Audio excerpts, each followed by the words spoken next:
50% overall from the field, but he was also 50% from threes. He was 5 of 10. I know you're out there. It's okay. Stand back there. No, more than likely, you're going to get that number 1 seed. And so I want Houston to be ranked at number 1 and 8.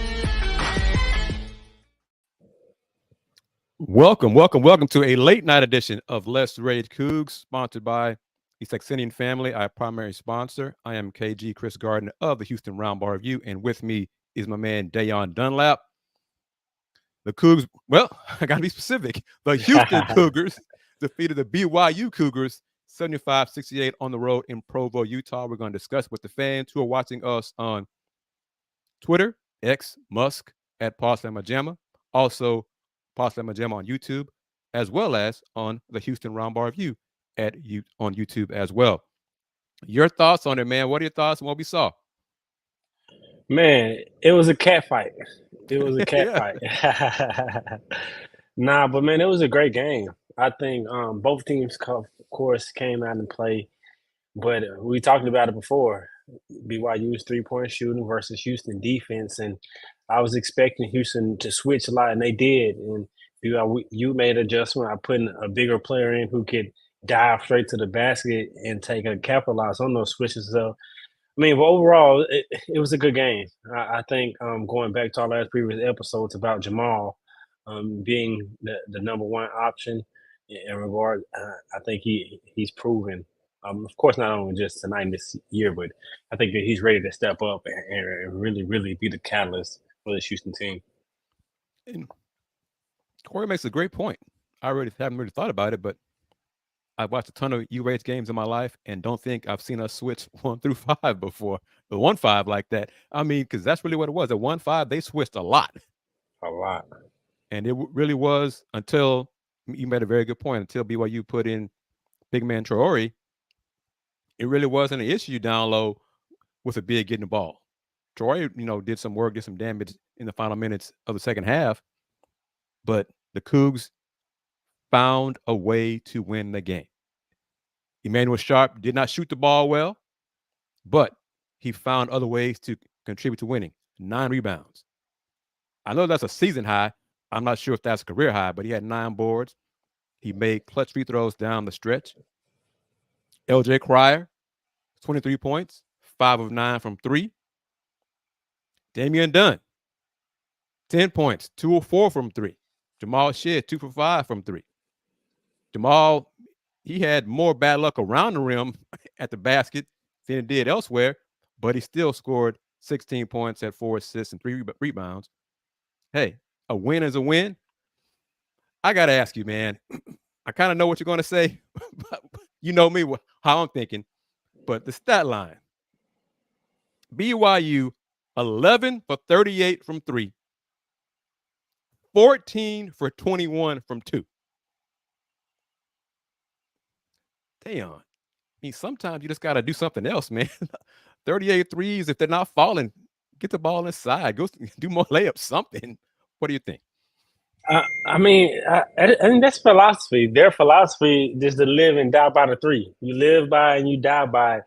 And it's hard to – I get what you're saying, and I understand that. But for a coach's philosophy, based on the talent that he has on his team, I like the strategy for their team, particularly because of the shooters that they have. And then I like the adjustment of adding a big man who can potentially give you some dive. But one of their guards, hold on, let me go back to their roster. I think it was Robinson, or no, it was Johnson. Johnson, a few of them could have been more aggressive and not so settling for the threes. But, I mean, if that's what kept them in the game, honestly, especially early and down the stretch when they went on that 12-0 run. It's their ability to get turnovers and Houston turning over or miss shots and getting out in transition and making those transition threes. And that's what really plagued Houston. The half-court set, they was able to really defend them for the most part, except early. They got caught up on those switches and gave up those threes at the top of the key for the big man because of how they normally trap the screen. And that extra pass to the big man is trying to recover. They gave up those 3.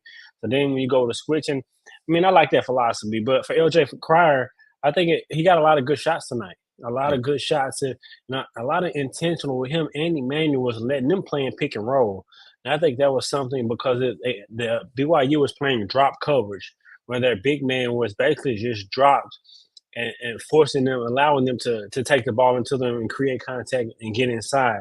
And so I like that adjustment for Coach Sampson. And I'm not really worried about Emmanuel, whether his 3-pointer is going or not. He showed enough for me this year that he's going to impact the game, whether his shot is falling or not. Not only with rebounding, like you mentioned, having, I don't know if it's a career high, but having 9 rebounds, but getting to the free throw line. He's shown that he's the type of scorer that can get to the free throw line. And whether he's shooting the ball a good night, you can at least expect 12 from him a night. He's going to at least get to the free throw line 4 or 5 or 6 times and make 80, 90% of them. And so I like that. But LJ, he got a lot of good looks tonight. Made his wide open looks and made the defense pay. But offensive rebounding was really where Houston made his hay tonight. I mean, 15 offensive rebounds on 41 overall rebounds, 15 offensive rebounds on 59 missed shots. So, with those offensive rebounds, man, in the first half, JoJo was really dominant. I mean, it was his best game in the first half. Second half, he played good too. But Coach Sampson, it was big for J1 to have to stay in his game because Coach didn't want to play JoJo and JVA at the same time. Mm-hmm. And the Cougs, out of those 15 offense rebounds, had 15 second chance points edge. So that's an 8-point advantage, and they won by 7. So, that's a key. They got to the line, 24 free throw attempts, made 17. BYU, one part of shooting so many threes, you don't get a lot of free throw attempts. They only had 10 free throws and made 7. I thought it was a good win. The Cougs had a lead of 12 and 13. Offense had some bad breaks on some of the shots that rolled out. BYU made a run. BYU capitalized on misses and scored in transition because as a game, except for Traore down the stretch, BYU's half-court offense, UA's pretty much contained. BYU got their points from 3 down the stretch a lot because of transition after a missed bucket or a turnover by Houston. But it was a good win. Cougs' first road win in the Big 12, I believe, right? Yes, sir. So, hey, it's good, and now you get to focus on K-State. But we want the fans to chime in. Got a lot of people commenting. Thank you for staying up. You watched the game, or however you watched it. You followed it on the stats or whatever you did. But thank you very much for joining us here on this edition of Let's Rage Coogs. I like this one right here. It says it all. Hell of a win for sure. Yep. Yeah, it was awesome win. Go Cougs. Yeah. Keep going. Go ahead. Yeah, it was a good win. I think all around, Damian, I think, could have a bigger game if he played more minutes. I mean, he shot the ball really well tonight. It seemed to be in really good rhythm. Knocked down 2 threes, got an and one. He got to the free throw line. But it just seemed like he could have went for 20 if he played more minutes. But he had a good spark. I think Malik came in and hit a 3. Mm-hmm. Surprised me. And I was thinking about you when he made it. But Houston's ability to shoot the 3 ball and make the 3 ball, we got to talk about them shooting because that's what also really kind of kept them in the game early with the way BYU was knocking down those threes. They made, I think, a season-high 10 threes today. And so that 3 ball was good. And I really like when LJ is efficient. I think he relies so much on his 3-point shot, but when it's going, the open ones, I think it just makes him feel more comfortable on the offensive end to put the ball on the floor and to do other things offensively. I'm looking at the second half numbers. Cougs made 9 shots in the second half from the floor, 4 threes. LJ made all 4 of those threes. LJ was 4 for 8 from the floor in the second half. The rest of the team was 5 for 21, but they went 12 for 16 from the free throw line. So they found a different way to win the game. As Kellen Sampson says it, road games, street fights. Houston found a way, and a little bit different because they didn't go to one a lot on the mid post, low post. Not enough for my take. Did you think when Traore fouled one at the free throw line with Like that was intentional? Yeah, it definitely. I think that was a great coaching right there. Honestly, in my opinion, looking at the percentage of J1, knowing he's shooting around 50%, and you looking at the time, I think it was around a minute left or Mhm. somewhere around that time. And you look, he split the free throws. Yep. You down one, you get the ball back with a chance to go up and take the lead. And so I think it definitely was a intentional foul there, and it was smart. I wasn't even thinking it until they brought it to the attention. I think that was a smart coaching move in which J1 could have knocked down. He made the first one, missed the second one, but Houston, I think, was able to get a stop. And credit to BYU, though. I think they're a really good team. They're hard to defend because of they shoot the ball so well and they challenge you every time in transition, whether it's a missed shot or a turnover. So it's very critical not only to take care of the ball, but to get back on defense, possession by possession. But Houston's offense, I mean, pretty much, I don't want to say everyone had it going because Emmanuel didn't really shoot the ball well, but he still contributed offensively. But just look at the way that they can beat you. I mean, whether it's Emmanuel having a hot night and whoever being kind of cool, I think Jamal is really where it's all said and done. I think he's the guy that's going to take Houston as far as they can go. And I don't mean by scoring, I mean by and picking and choosing his spots when to score. It's because when he had his career game last game, it wasn't so much for me about the him being making all the shots. This is about him getting to the spots and taking the shots that he was taking. And he was taking those shots tonight. They just weren't falling inside the paint. Yeah. Whether his floaters and his layups and getting inside, but his jumper was going, and when that mid range is going, he's hard to guard. And I think I can foresee him having a tournament run like Kemba Walker had. I think he can do something like that. I think he can. And Put it out there in the universe, man. Put it out there. Sounds good to me. So, yep. But real quick, as always, want to thank you to today's secondary sponsor, Star Pizza. With multiple locations across the Houston area, Star Pizza is your go-to stop before or after the game. Please be sure to stop by any of their locations every Tuesday during lunchtime for an all-you-can-eat pizza buffet. Star Pizza, as always, has free delivery since 1976. And you're watching Les Rage Coogs presented by the Saxenian Family, a late-night edition, as we talk about the Battle of the Cats as the Houston Cougars won in Provo over the BYU Cougars 75-68. LJ Cryer scored a game high, 23 points to lead Houston to the win. 7-14, efficient, as Deion touched on it. 7-14 from the floor, made 5 of his 9 3-point attempts. Houston won the board battle 41-34, went to the free throw line, made 17 of their 24 free throws, compared to BYU's 7 of 10. Good road win for Houston, their first Big 12 road win this season. Won't be their last. The announcers said a few times that Coach Sampson had mentioned to them prior that, hey, we know BYU is going to score 70. Well, they didn't. BYU scored 68, and Houston won the game by 7. Yeah, he did mention that, and that was a key note, and just brought to, I didn't think about it until you just mentioned it, and I'm pretty sure that was a number that Coach Sampson was looking for, not only to stop them, for them to reach to be able to win this game. He knew defensively that they were going to make shots, but it's about Houston making shots and him challenging his players to know that they have to score.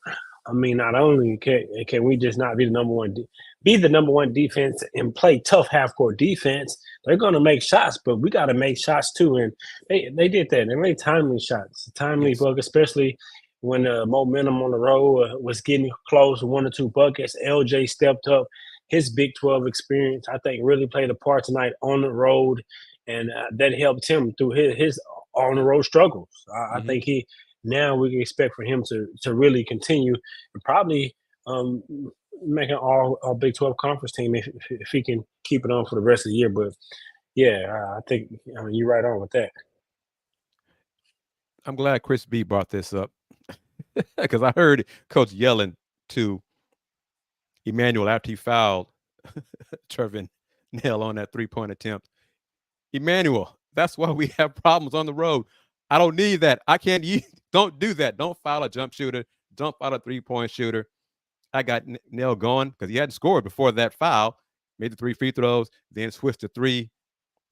But the aggressiveness, Emmanuel, he lunged. He recovered, leaped over there so far. He made contact with Nell on 3-point shot, but it really wasn't. The hustle was there, but it wasn't a smart foul. I mean, it just wasn't, But hey, Cougs won by 7. Emmanuel made up for it in other areas, and that's what you want from a player.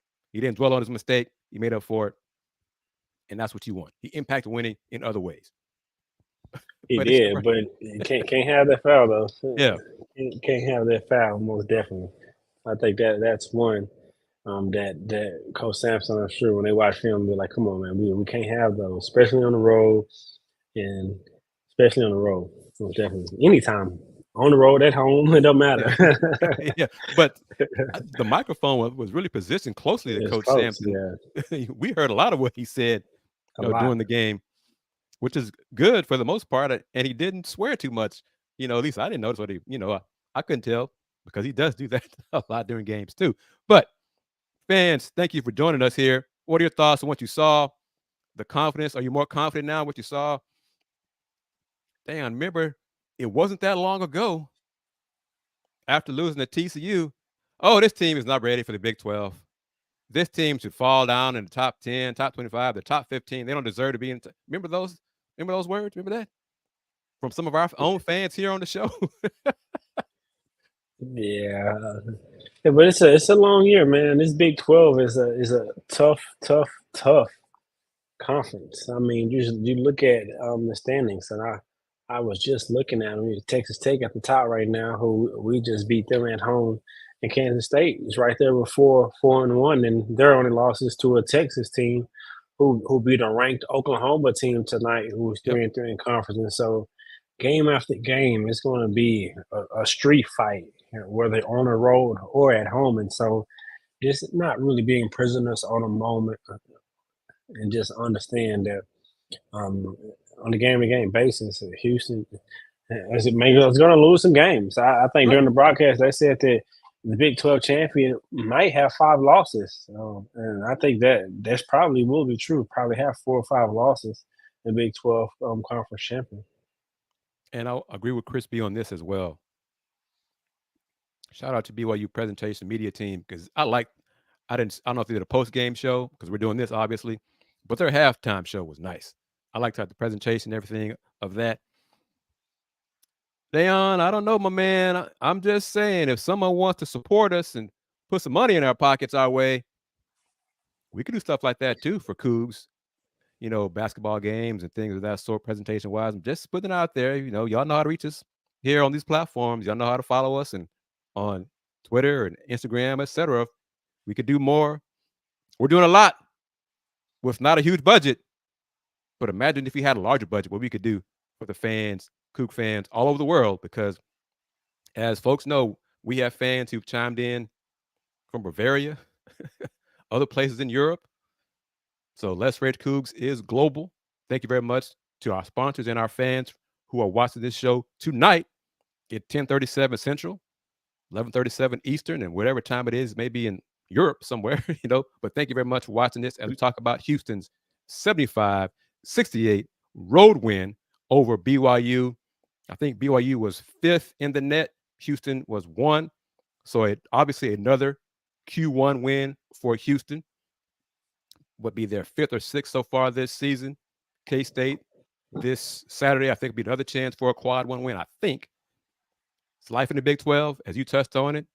Yes, it is possible that the Big 12 champ might lose as many as 5 conference games this season because it's life in the Big 12, which is what we wanted, and this is what we got. Yeah, and we're ready. K-State team, well coached by Coach Tang over there. Got a really good team. A lot of transfers, but their point guard Perry, who transferred from UNT, is a tough guard.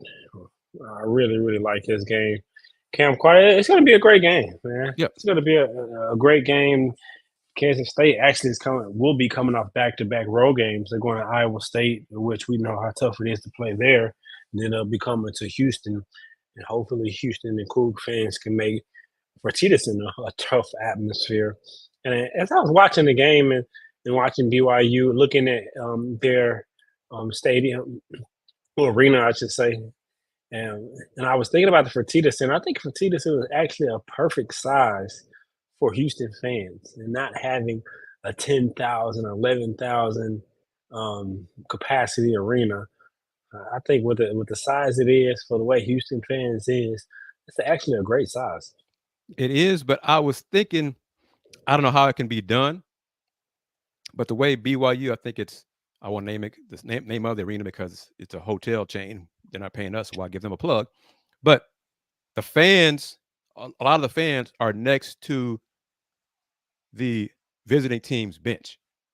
Mm-hmm. I like it some way if the student section, if the Coug students could be closer to the visiting team's bench to heckle, yell at them, and do, I'm not sure if it can be done, change things around. I doubt it, but the vibe in Fertitta Center is great. Chris B says we need a bigger student section for sure. Yeah, definitely a bigger student section, no question. No question. Corey Miller says the student section is separated. I think so, because we've got a floor section for students. Yeah, it's and then another one's, I think, across, like in the corner, opposite the visitors. Kind of negates the purpose, man. You want to be close to I think it should be expanded. I think the floor part should be expanded, and it should be a part behind the student section. It should be behind one of the goals, because you see some of these other stadiums where they hold up signs and all of that stuff. Like, that atmosphere should be in the Fertitta. Most of those signs be on the side, but the others. Yeah, that's why I say for the size of the way Houston is, it's okay for Houston fans, and the way the Houston atmosphere is. I'm just counting down the weeks till I go to Allen Fieldhouse and be able to get a different perspective of what the college atmosphere is like. And that's going to be, I look forward to hearing from you to describe that atmosphere, because it is the way it's set up. It's completely different than Fertitta Center, and we have what we have. It's a small, intimate setting at Fertitta. It does get loud in there. We're just, if we could do this, little tweaks here and there about seating. And Corey's right on this. They have one behind the band, but it's too far away from the visitors. It's not close enough on the visitors. But maybe in due time. Sam agrees with you. Students behind the baskets would be neat. Hey. So Chris Pesman, other folks, administration, if you're watching us, just giving you an idea. I don't know what it can be done. Just throwing around ideas. Yeah, just toss stuff out there on this edition of Let's Rage Coogs. Anything else you want to talk about?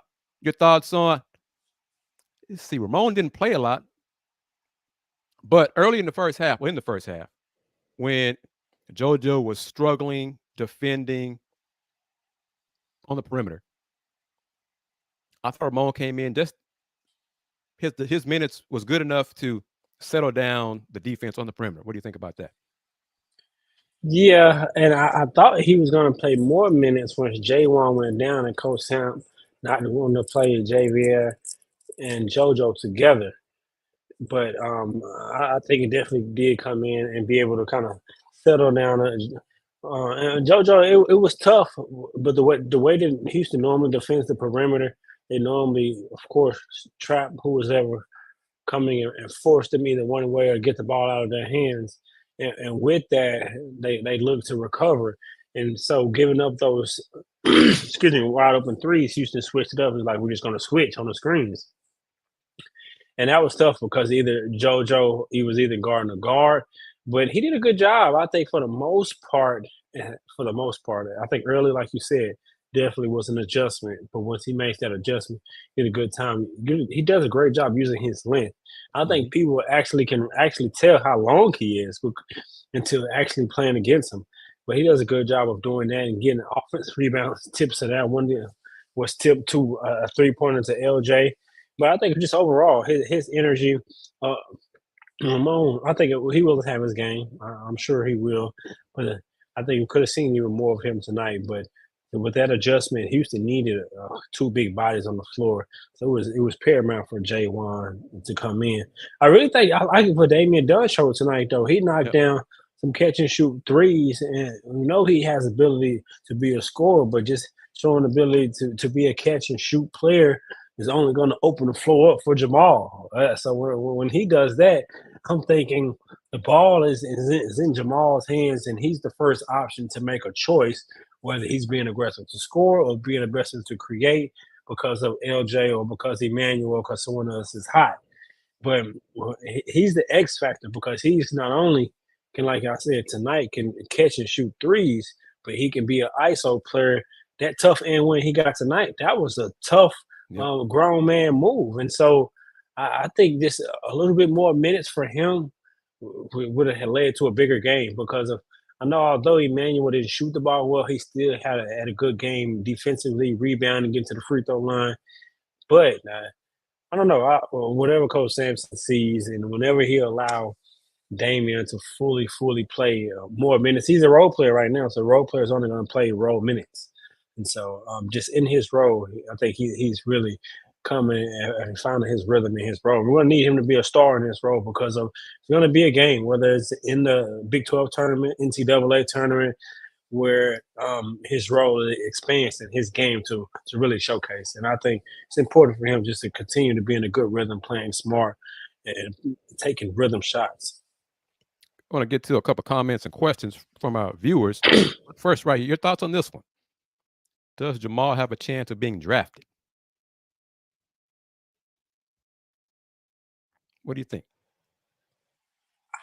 I think he has a chance, but I think it's going to take for him to have a Kemba Walker like run. I know that's tough. We don't see those often, but I think it's going to take for him to have a really good NCAA tournament run in Houston to go far and him to play well because of his size and the way the NBA is right now. You got to be – he's great in areas. I think he can, though, because I look at the landscape of the NBA of guards that's his size, his stature, and some of the things that they bring to a team. He definitely can play at the NBA. It's just about the right team, the right hype. All of those different things got to be going. The coach, all of those things got to be going in his favor. But if it all is, I think he can be drafted because of one thing he can do right now. He can definitely run a team. He can definitely defend. Look at a Davion Mitchell, for example. I said Kemba Walker, but let's just think Davion Mitchell, for example. He can have that type of run, and Houston have, I don't want to say that type of success, but with a championship or at least make it far. I think he can, man. I think he can. What you think, Chris? I think he has a role in the NBA. I'm not sure about getting drafted because, and I said from this point of view, if he gets drafted in the second round, he might get drafted by a team that just doesn't really have a fit for him, and it'll be bad for him. That set him back even further, right? Where if he becomes a free agent, he can pick the best spot for him to make a roster. It might take him, a year in the G League or going back and forth, whatever. But see, comparing Jamal to Sherman Douglas, that's old school. That's old NBA. That may not be good enough for this NBA going forward. But I think Jamal has a role, and he's a leader, and he wins. And there are enough bad teams in the NBA who make the wrong decisions and don't have enough guys who know how to win, who know how to lead a team and know how to impact winning. And a lot of those teams stay bad for a while because they make the wrong choices and try to go for just the wrong people and personnel, rather get guys like Jamal who will help you win. If nothing else, Jamal will make your starters better in practice. Practice after practice. He will make the lead guard better. Every practice, going hard, being that guy to motivate. And then coach calls him, Shead, go defend so-and-so. Got it, coach. Jamal, I need you 5 minutes run the offense. Got it, coach. That could be his role right there. He can have a long career just doing that. Yeah, I think he can have a career. It's a lot of guards within his stature. But I just it's a lot of things that like you said, and I agree with. They got to play in his favor. I think it's a long shot. I think it can happen though. I think it can happen. I've seen it time after time with college teams having a long run and the hype from that. One or two players always reap the benefits. Matter of fact, you know what? I think Jamal would be drafted before LJ. I'll say Oh that. yeah, oh yeah. I'd agree. I'll, I go I'll that for say sure. that. Yes, agreed. And the NBA it's star driven, but I think what LJ have in his favor, although they're both around the same size, is he's a knockdown sniper, and that's one thing with the NBA. He can play off ball, but the thing is, in which he can try to learn it and get that pedigree from coming to Houston, is being able to defend. And so I'm a defend, and I'll do those dirty work and do those things at the next level. But I mean, that's it. It's just kind of seeing down the road. Right. And I want to get to Chris B's question, comment about the food offerings in Fertitta in a second, but talk about Jamal. Any chance he'd return next year? It's small, slim chance. I don't think so. no. I don't think so. I mean, this year he has a chance to be Big 12 Defensive Player of the Year. He has a chance to make an all-conference team. He has a chance to lead Houston far in the tournament. Why come back? I mean, he could go out at the highest peak of his college career. And he's been here. It's not like this is his first year. And he has things to really improve. So yeah, I doubt it. Seriously. Yeah, but I doubt it too. Let's talk about the food, because I want to put this out there because I know and you know that Houston administration watches our show. Okay, so I'm bringing this up because I noticed it. But Chris B says, I've eaten cold burgers from the new burger pop-up, high school nachos with canned cheese mixed with water, and overpriced chicken filet sandwich. Chris says he's retired from eating at Fertitta Center. And Dan, I'm going to say this. When I'm at home games, almost every home game, I see nachos, trays left almost untouched by fans. Every home game. Popcorn, bags of popcorn, microwave popcorn, almost full, like fans haven't touched it. So the food offering needs to be improved. Fans, if y'all want to chime in on Chris's comments, his concerns, but it's got to get better. It's Big 12. Step up your game. Step up your game when it comes to the food and the concessions. Yeah, I can't add much on there. I mean, I've definitely seen exactly. I know exactly what you guys are talking about, and so I mean, I second what you said. It's time to step it up. I mean, you're Big 12. You got to be top of notch everything around the board. I mean, no need to. Step it up. How about this? I think we're talking about Jameer Nelson Sr. Could you see Jamal like Jameer Nelson Sr. career? I can see that. I can see it. Tyus Jones. Heck, Fred VanVleet. I don't know. Fred VanVleet. Yeah, Fred VanVleet. Tyus Jones. Yeah, because Fred, he got his money the hard way. Yeah, he's worked hard for it. Yeah. Ty Lawson. So I mean, there are some guys. Yeah, there's some guys. I mean, he can do a lot. There's a lot. He can do it. He can run a team. His challenge is proving that he can knock down that three if he playing off ball. Because in the NBA, he won't just have the ball in his hands all game. Yeah. Like you do in college. He'll play along a star or two, and they're gonna have the ball in pick and roll. And sometimes he'll be standing on the wing or in the corner, having to knock down that shot to stretch the defense. And then, yeah. But yeah, there are comps for him. A big key is going to the right team, the right coach, and the right system who knows how to maximize what he does well. Because there's a whole bunch. It gives him an opportunity. That's a big key right there. Yep. Because you can go, but you don't get an opportunity now you know your journey is it's a journey. It's just about going to the right team, like you said, Chris, the right coach, and getting the opportunity. Then once the Sammy, opportunity comes, with a yep. great lead in, because I was about to do the read. Star Pizza should be offered a free kiosk at Fertitta and or TDECU since they sponsor the Cougs. And they also sponsor Les Rage Coogs. With multiple locations across the Houston area, Star Pizza is your go-to stop before or after the game. Be sure to stop by any of their locations every Tuesday during lunchtime for an all-you-can-eat pizza buffet. Star Pizza, as always, has free delivery since 1976. I wonder what would need to happen for them to get a kiosk at Fertitta or TDECU Stadium. I need to put that out there, figure that out. Andy got the connections over there.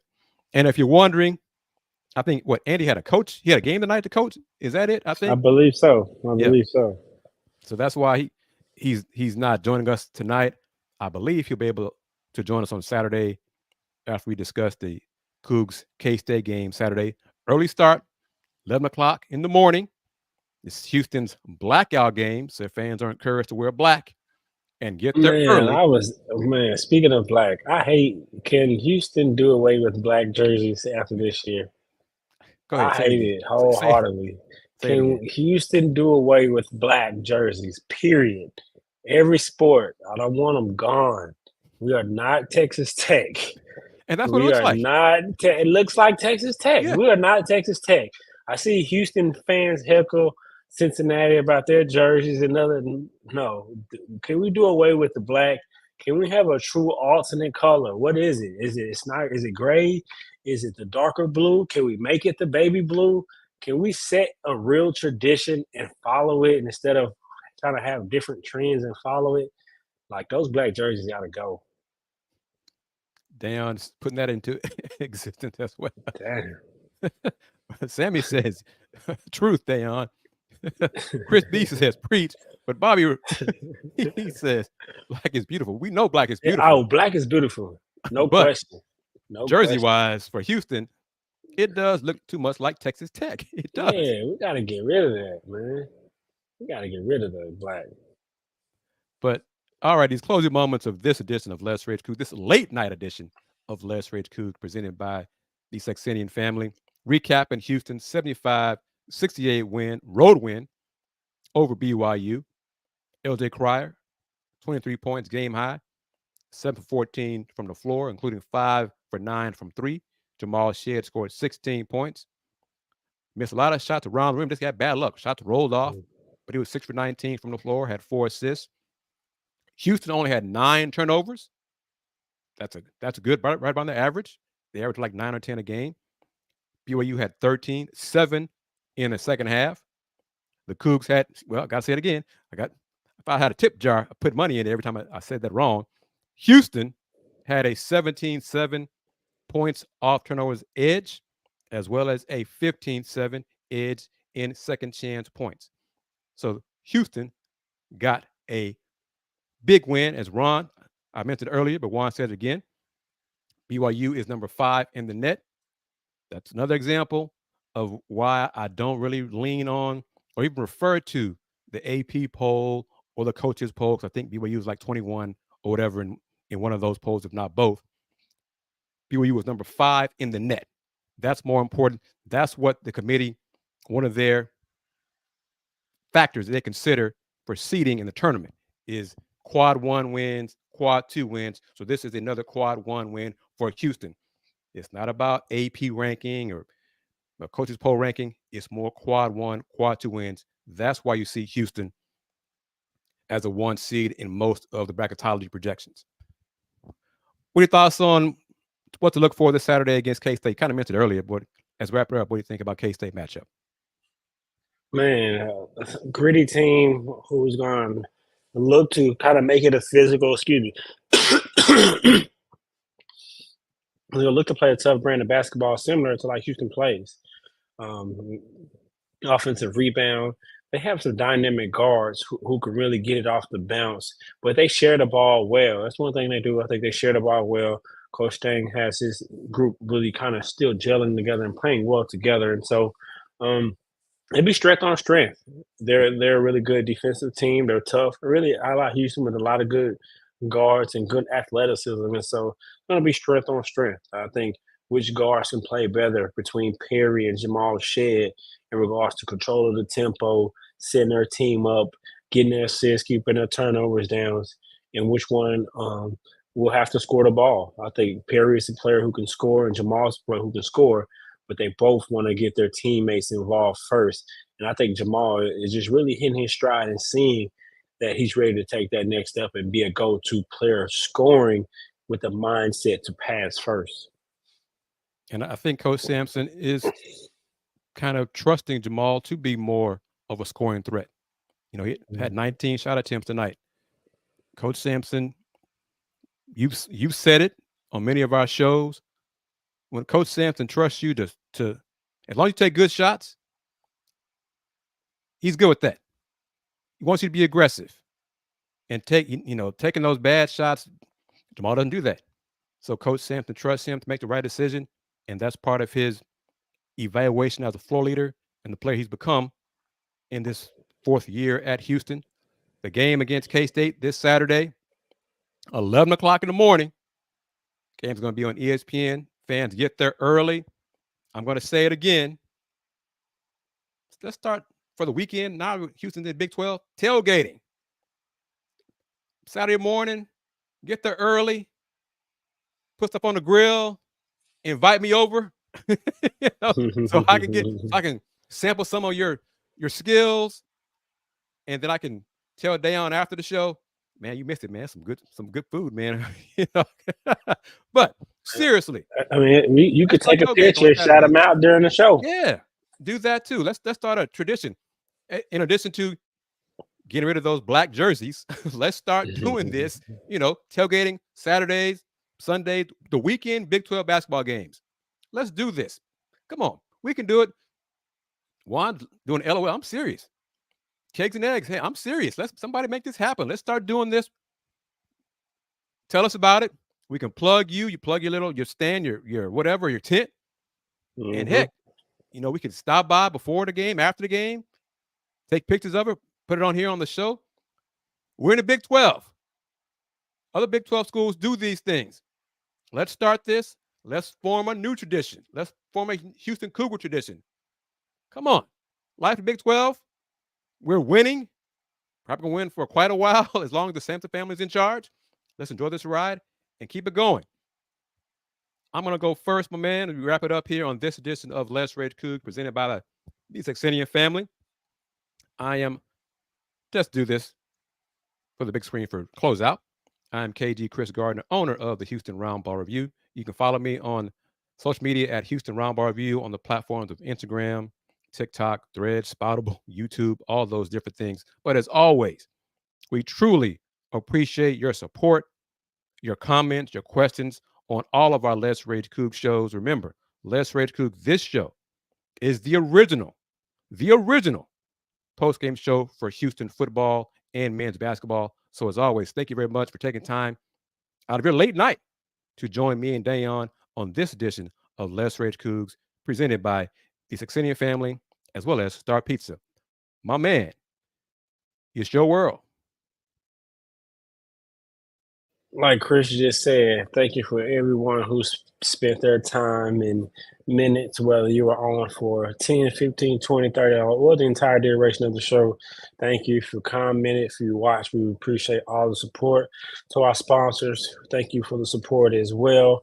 Chris, always a pleasure. Cougs got the win tonight, looking to make it 3 straight wins at home against Kansas State on Saturday. Like Chris just said, let's start a new tradition. I mean, get there, tailgate, let us know, send us contact us on social media, and we'll shout you out. We'll let you shout yourselves out. But as always, go Cougs, baby.